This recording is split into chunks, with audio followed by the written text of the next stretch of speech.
Rosie et maman Samuel étaient voisines. Leur maison, côte à côte, reflétait leur lien, aussi fort que celui d'une famille, malgré leurs différences de style parental. Maman Rosie était stricte et disciplinée, croyant fermement aux règles et à l'ordre. En revanche, maman Samuel était douce et indulgente, élevant rarement la voix. Les deux femmes, commerçantes travailleuses, passaient souvent leur journée au marché, laissant peu de temps pour leurs enfants, Rosie et Samuel. Rosie et Samuel, tous deux âgés de 12 ans, étaient inséparables. Ils partageaient des secrets, faisaient leurs devoirs ensemble, et jouaient dans la cour poussiéreuse où leur rire résonnait comme un rappel constant de leur joie d'enfance. Un soir, pendant le dîner, Samuel exprima un désir qui allait changer leur quotidien. « Maman, j'ai besoin d'un téléphone. Tous mes camarades en ont un, je me sens à part. » Maman Samuel suspendit sa cuillère, surprise. « Un téléphone ? Samuel, ne crois-tu pas que tu es trop jeune pour cela ? » Samuel insista, les yeux remplis d'espoir. « Ce n'est pas seulement pour jouer, maman. Je pourrais aussi l'utiliser pour étudier. » Après un moment de réflexion, maman Samuel posa une condition. « Si tu finis premier de ta classe ce trimestre, je te l'achèterai. Mais seulement si tu me prouves que tu le mérites. » Les yeux de Samuel brillèrent de détermination. Il se mit à étudier avec acharnement, consacrant toute son énergie à ses livres. Rosie remarqua ce changement. « Tu es vraiment sérieux à propos de ce téléphone, hein ?» le taquina-t-elle un soir. À la fin du trimestre, Samuel atteignit son objectif. Il rentra chez lui, brandissant fièrement son bulletin. « Maman, regarde.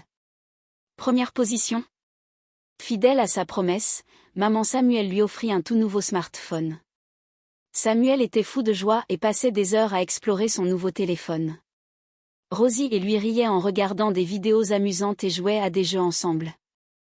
Un après-midi, alors que leur mère était au marché, Samuel tomba sur une application inconnue. Intrigué, il cliqua dessus. Une collection de vidéos aux vignettes étranges apparut. Curieux, il en sélectionna une. La vidéo montrait des comportements qu'il ne comprenait pas. Rosie demanda, mal à l'aise, « Qu'est-ce qu'ils font ?» Samuel répondit hésitant, « Je pense que c'est quelque chose que font les adultes. » Rosie, rougissante, proposa, « On ne devrait pas regarder cela. » Samuel haussa les épaules, « Ce n'est qu'une vidéo. Ce n'est pas comme si on faisait quelque chose de mal. » Mais leur malaise grandissait. Les après-midi se transformèrent. Au lieu de rire et de jouer, ils s'enfermaient pour regarder ces vidéos. Un jour, Rosie osa demander, « Tu crois qu'on devrait essayer ce qu'ils font dans les vidéos ?» Samuel, choqué, répliqua, « Non, ce n'est pas une bonne idée. » Rosie insista, jusqu'à ce que Samuel cède.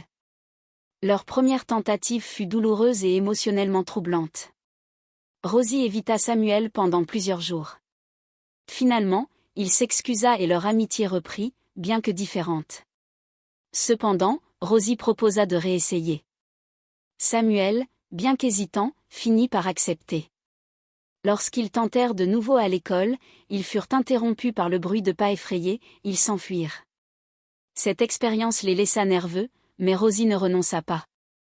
Un après-midi, alors qu'ils étaient seuls chez Samuel, ils verrouillèrent la porte pour une autre tentative. Juste à ce moment, maman Samuel rentra plus tôt que prévu. Découvrant la porte verrouillée, elle exigea des explications. Acculés, les enfants confessèrent tout. Maman Samuel, bouleversée, partagea l'histoire avec maman Rosie.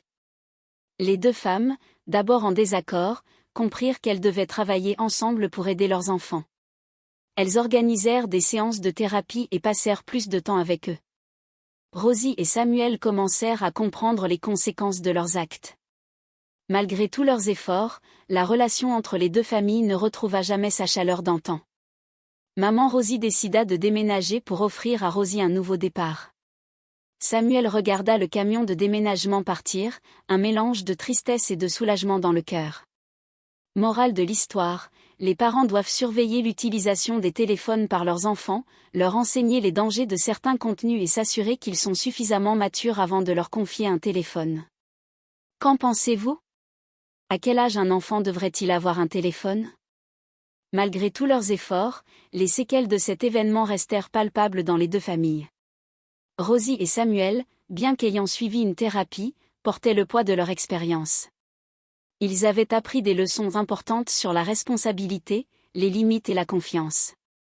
Cependant, les cicatrices émotionnelles avaient changé leur dynamique et celle de leurs familles respectives. Maman Rosie, malgré sa stricte nature, réalisa que son approche devait évoluer pour permettre à Rosie de se confier sans peur. Elle travailla à devenir plus accessible, tout en maintenant un cadre sécurisant. Quant à maman Samuel, elle chercha un équilibre entre indulgence et autorité, reconnaissant que son laxisme initial avait contribué à la situation. Le déménagement de maman Rosie et de sa fille symbolisait un nouveau départ, mais il laissait également un vide. Rosie et Samuel se promirent de rester en contact, mais au fond d'eux, ils savaient que leur chemin empruntait désormais des directions différentes. Pour Samuel, regarder le camion de déménagement partir était une leçon douloureuse. Il comprit que chaque décision, aussi innocente soit-elle à première vue, pouvait avoir des conséquences durables. Quant à Rosie, elle trouva dans ce changement une opportunité de se reconstruire, forte des leçons tirées de cette expérience.